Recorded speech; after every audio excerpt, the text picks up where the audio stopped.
سارے لوگ یہ سمجھتے ہیں کہ رمضان میں زکوٰۃ دینی ضروری ہے، جبکہ زکوٰۃ کے لیے حکم ہے کہ جب وہ ایسا مال جو آپ کی ضروریات سے زیادہ ہو، جب اس پر 1 سال گزر جائے تو اس میں سے 2.5% نکال کے اللہ کے راستے کے اندر دے دیا جائے۔ زکوٰۃ کے متعلق اگر ہم غور کریں تو اللہ تبارک و تعالیٰ نے قرآن پاک میں زکوٰۃ کے جو معنی، زکوٰۃ کا جو مفہوم، زکوٰۃ کی جو وجوہات بیان کی ہیں، اور نبی علیہ السلام نے جو ہماری تربیت فرمائی زکوٰۃ کے معاملے میں، تو ہم تو اس زکوٰۃ کو بہت پیچھے چھوڑ آئے ہیں۔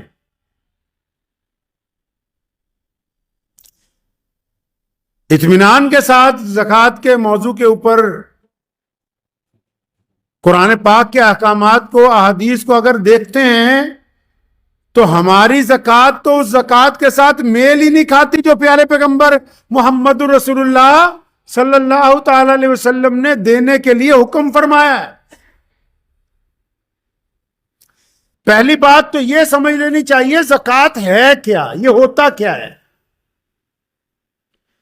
دیگر مذاہب میں بھی اس کا ذکر آتا ہے۔ اسلام نے اپنے بنیادی ارکان میں سے، یعنی جو بنیادی چیزیں ہیں، توحید کے بعد نماز، روزہ، حج، زکوٰۃ، اور بعض مورخین نے اور بعض ائمہ نے لکھا ہے کہ توحید نماز کے بعد پہلے زکوٰۃ ہے، پھر روزہ اور حج ہے۔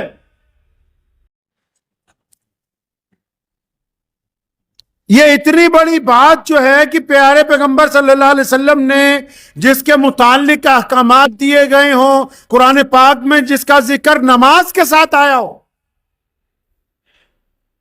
قرآن پاک نے زکوٰۃ کا ذکر نماز کے بالکل ساتھ، جس طرح دو سہیلیاں ہوتی ہیں، دو بہنیں ہوتی ہیں یا دو بھائی ہوتے ہیں، جوڑ کے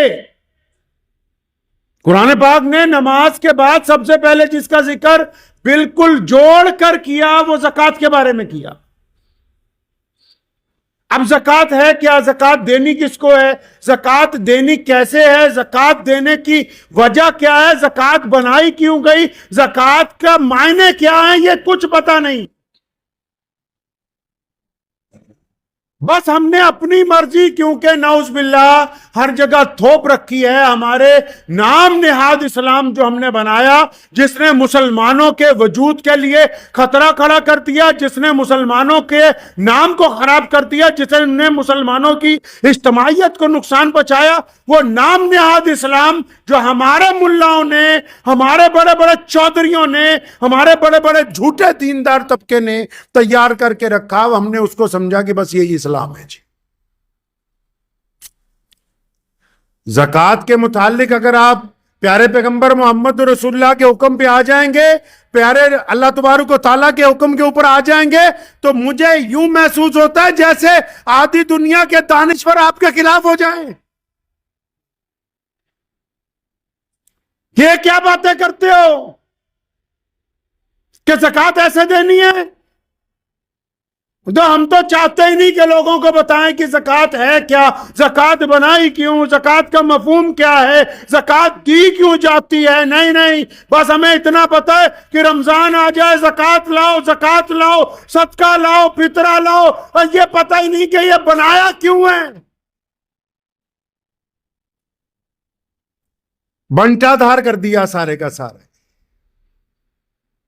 ایک ہوتا ہے نا نمبر رانگ مل جائے، یا تو پوری ایکسچینج ہی پٹھی جگہ لگا دی لے جا کے۔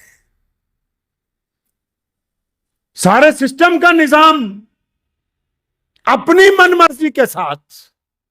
قرآن پاک نے نماز کے ساتھ زکوٰۃ کا حکم دیا، کیوں؟ کیونکہ حکم ہوا کہ نماز کے ذریعے رب راضی کرنا ہے، اور مال کے ذریعے رب کے بندوں کو راضی کرنا ہے۔ نماز سے اللہ کو راضی کرنا ہے، اور نماز کے بعد جو اللہ نے ہمیں دولت دی ہے اس کو خرچ کر کے اللہ کے بندوں کے دلوں کو راحت پہنچانی ہے۔ فرمایا تاکہ تمہارا مال پاک ہو جائے، مال کو پاک کرنے کی بات کیوں کہی؟ زکوٰۃ کے ذریعے مال کیوں پاک ہو جائے؟ کیونکہ امت محمدیہ صلی اللہ علیہ وسلم میں پیارے پیغمبر نے فرمایا، حدیث کا مفہوم ہے، فرمایا ہر ایک امت میں ایک فتنہ ہوتا ہے، میری امت کا فتنہ مال ہے۔ اب تین نیتوں کے علاوہ بندہ اگر پیسے کماتا ہے تو پیسہ خراب ہے۔ پہلی نیت یہ ہو کہ مجھے کسی کے آگے ہاتھ نہ پھیلانا پڑے، اس لیے میں کام کرتا ہوں۔ دوسری نیت یہ ہو کہ مجھے اپنے گھر والوں کے لیے کسی کے آگے حاجت نہ روا کرنی پڑے، اس لیے کام کرتا ہوں۔ تیسری نیت یہ ہو کہ میرا رب جب مجھے پیسے دے گا تو میں اپنے رب کے راستے میں اس کے بندوں کے اوپر خرچ کروں گا۔ اگر نیت یہ ہے کہ میرا نام ہو کہ بڑی دولت والا ہے، اگر نیت یہ ہے کہ میری مشہوری ہو جائے، اگر نیت یہ ہے لوگ میری گاڑی کی، میرے کپڑوں کی، میرے مکان کی تعریف کریں، تو پھر وہ رب رسول کے نزدیک وہ کمائی اچھی کمائی نہیں۔ قرآن نے کیونکہ انسانوں کی بات کی ہے نا، ابھی پیچھے ایک شادی ہوئی ہمارے دیش میں، جتنے یوٹیوبر تھے انہوں نے اس کو مذہب کا رنگ دیا۔ مسلمانوں نے اپنی جگہ، غیر مسلموں نے اپنی جگہ، لیکن اس پوری شادی میں اس دلہے اور اس کے باپ کی بے بسی کے وہ آنسو کسی کو انسانیت کے طور پر نظر نہیں آئے کہ دنیا بھر کی دولت اکٹھی کی جا سکتی ہے، صرف صحت نہیں خریدی جا سکتی ہے، خوشیاں نہیں خریدی جا سکتی۔ ناچنے والے خرید سکتے ہیں، خوشیاں نہیں خرید سکتا کوئی دولت کے ذریعے۔ اپنے جسم کی نشو و نما کو کوئی تبدیل نہیں کر سکتا۔ قرآن پاک نے کتنا بہترین مفہوم بیان کیا۔ حکم ہوا کہ نماز کے ساتھ زکوٰۃ دو۔ زکوٰۃ کس لیے دینی ہے میرے مولا؟ اللہ تعالیٰ نے اپنے بندوں کو سمجھایا کہ تم اپنے مال میں سے، یہ تو محمد رسول اللہ کی امت کو کہہ دیا 2.5%۔ پہلے تو اللہ کو جب رسول اللہ سے پوچھا نا لوگوں نے، یا رسول اللہ کے راستے میں کتنا خرچ کریں، غریبوں کو کتنا دیں؟ فرمایا جتنا تمہارے پاس ہے نا، جو اپنی ضرورت کے لیے رکھ لو، باقی کا سارا اللہ کے راستے کے اندر۔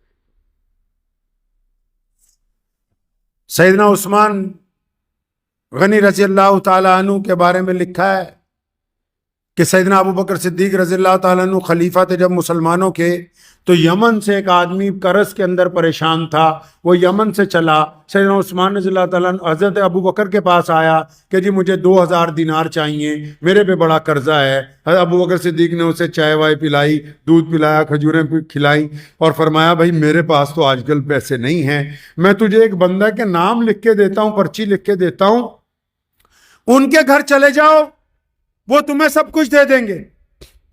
اب وہ کیا ہوا کہ وہ بندہ حضرت ابو بکر صدیق سے عثمان رضی اللہ تعالیٰ عنہ کا پتہ لے کے حضرت عثمان رضی اللہ تعالیٰ عنہ ان کے کوٹھی پہ پہنچ گیا۔ جب دروازہ کھٹکھٹایا تو اندر سے حضرت عثمان رضی اللہ تعالیٰ عنہ اپنے بیٹے کو ڈانٹ رہے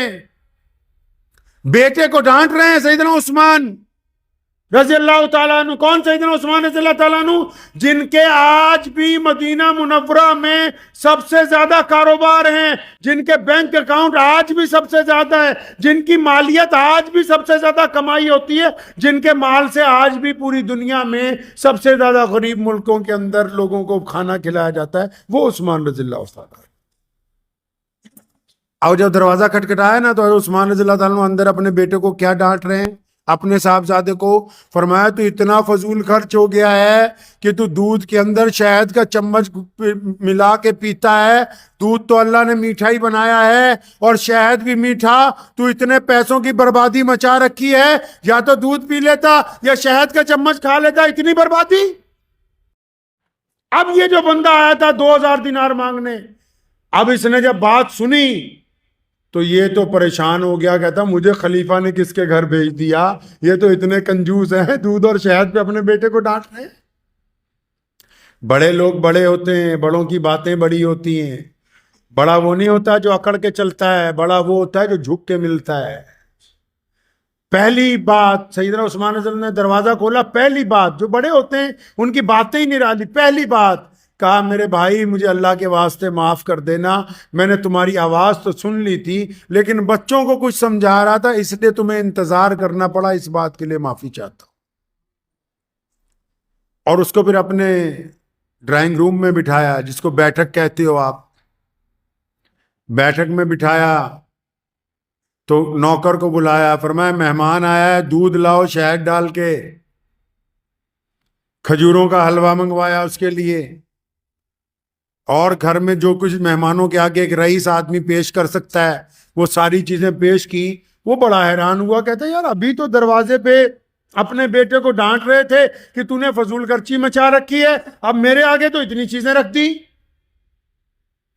ابھی وہ ناشتہ واشتہ کر ہی رہا تھا تو اتنی دیر میں حضرت عثمان رضی اللہ عنہ کو کچھ کہنا چاہا. فرمایا کوئی بات نہیں, اپنے غلام کو بلایا, فرمایا وہ جو مہمان کے لیے ہم نے اونٹ تیار کروایا وہ لاؤ. اب وہ غلام وہ اونٹ لے کے آیا اس مہمان کے ساتھ. جب وہ اپنے صحن میں پہنچے, فرمایا اس اونٹ میں وہ جو تھیلے لٹک رہے ہیں, ایک تھیلے میں 5000 دینار ڈال دیے تمہاری ضرورت کے لیے,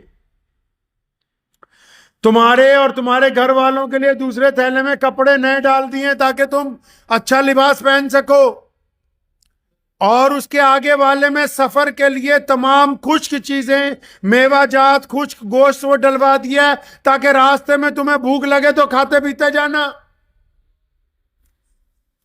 تو وہ بڑا حیران ہوا کہ بھائی یہ تو اپنے بچے کو دودھ شہد پر ڈانٹ رہے تھے اور میرے لیے تو 2000 دینار چاہیے تھے, 5 دے دیے. تو وہ تھا تو دیہاتی نا بدو, جب سب کچھ مل گیا نا, کہنے لگا حضرت یہ جو اونٹ ہے یہ کب واپس کرنے آؤں؟ حضرت عثمان رضی اللہ عنہ نے فرمایا بچے یہ واپس کرنے کے لیے تو دیا نہیں, یہ بھی ساتھ ہی میں